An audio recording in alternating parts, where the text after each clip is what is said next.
was adopted at a very young age. I was adopted to two parents who adopted 5 children. I had everything and anything that a girl could ever want, and then some. My parents provided a life beyond any child's dream, and I still always felt like I never fit in. At a very young age, me and my friends decided to start drinking and also taking prescription medication from my parents and their parents, and that started me on the journey of my addiction. So throughout 15 until recently, or not so recently, I used, when the pills became less accessible, I graduated to IV drug use. In the midst of all that, I was married. I have children of my own, and I did not care any which way there was about it. If I hurt anybody in the process of doing anything, I was completely disconnected from reality as far as being accountable for anything, or being a mother to my children, or being a daughter to my mom and dad. None of it mattered. I never thought in a million years the things that I was able to do to myself and to other people that would even be a life that I thought was normal. As soon as I started entertaining in the heavier side of drugs, it didn't matter what I was brought up in or how I was brought up. Like, it was the level playing field. Everybody was on the same level. As long as you used like me and drank like me, we could all hang out. In June 22nd of 2016, I entered the women's healing transition. I was not happy when I got there. I questioned everything. I just was so broken, and it wasn't a broken like I had ran out of money or I had ran out of the drugs that I wanted. Like, my soul was broken half, and I didn't know that I was coming here to actually be in recovery. I came here because I didn't want to continue to have to do the things that I did in order to get what I wanted or what I thought I needed. In the program, I learned at the very beginning I was very, very unapproachable because I had been in the streets for so long that anybody said anything, I thought they had an ulterior motive. I thought they were against me. I thought they were talking about me, and I had a very negative attitude. I was probably here for 60 days, and then I realized that every morning I woke up and it was the same people at the table acting the same way they had acted for 60 days, and I decided that I wasn't going to be miserable while I'm here. It's crazy how this place works, because as soon as that happened, I could actually help somebody. Before, nobody really wanted to have anything to do with me or anything like that, but after that happened, it's like a magnet, and these people that are in these facilities become your family. I transitioned through the program. I was addressed a lot on my attitudes and behaviors because I sometimes have a lot of those. In the process of all of that, I got reconnected with God, and it felt good to not have to be in control of my life anymore, because everything that I tried to control didn't work out, and the way this place worked in my life is that it was so structured that I didn't have the ability to have to think for anything. Now, when I was going through it, I didn't appreciate the structure, but now, because of the structure, my life looks completely different than it was. I transitioned into the latter part of the program, and I worked in the planning room, and I got excited about being able to help people, being able to stand up front and explain to people, because that's where I learned what was wrong with me.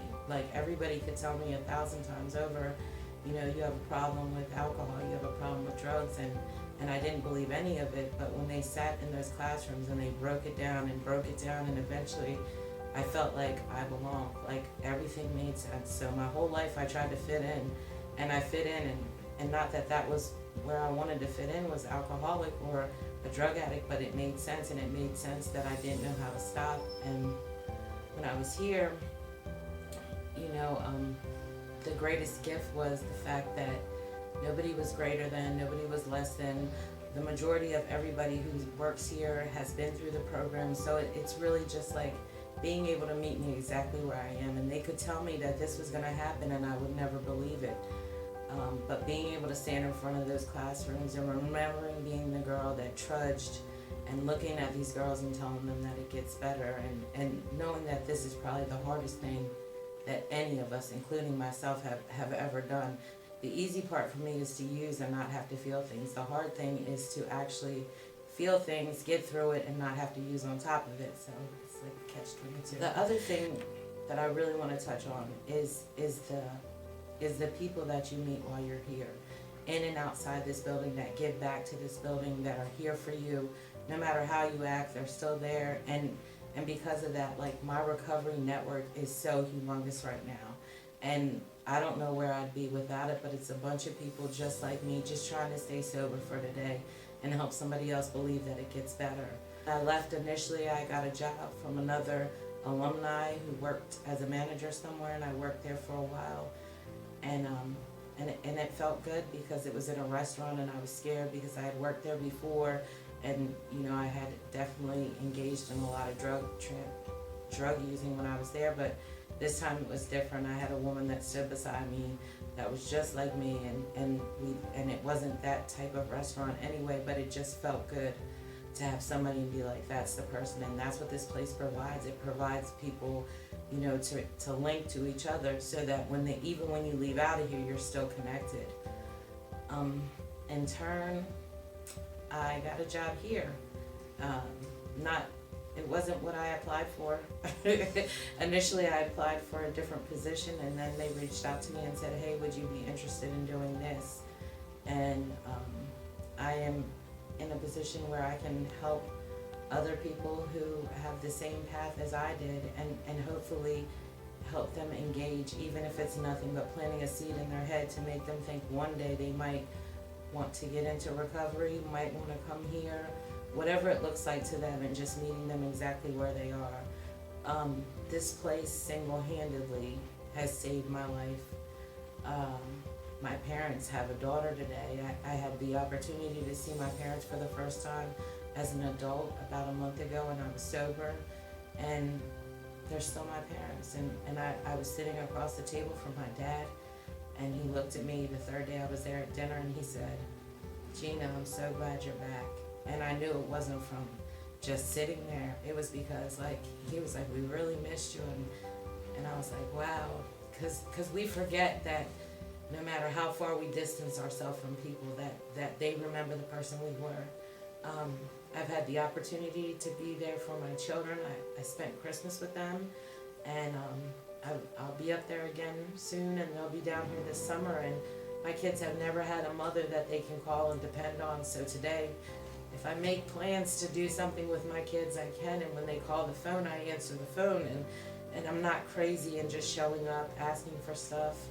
I have friends today that I met through this journey and through this place. And this place single-handedly built a new family, a family that understands that every day is not going to be great, but every day, as long as we try to do something for somebody else, we can make it through. That's about all I got.